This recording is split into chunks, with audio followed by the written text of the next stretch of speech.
8 days have passed since a monster quake jolted Turkey and Syria and leveled over 6,000 buildings and dwellings.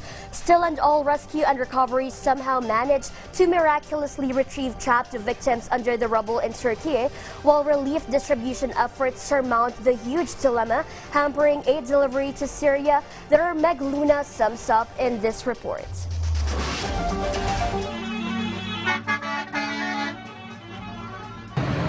After 6 days of being held up at checkpoints, dozens of trucks carrying aid finally arrived in earthquake-hit areas in northwest Syria. The first aid convoys that came from northeast Syria were withheld due to political tensions between US-backed Kurdish groups that control northeast Syria and Turkish-backed groups ruling the northwest.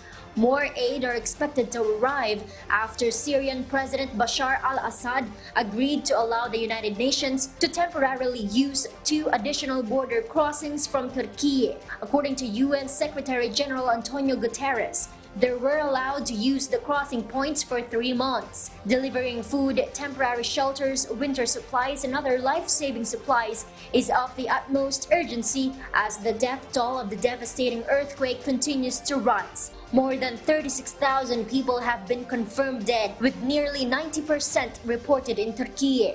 8 days since the disaster, rescuers were still able to pull survivors from the rubble, including the 17-year-old man in the Turkish city of Adıyaman. Rescue teams also saved the 16-year-old girl after spending 162 hours under the rubble in Hatay province. Meanwhile, as search and rescue efforts continue, survivors start to dig through the rubble in hopes to find any belongings. They also line up for humanitarian assistance, including food which are being served hot amid the cold weather. Meg Luna for The Nation.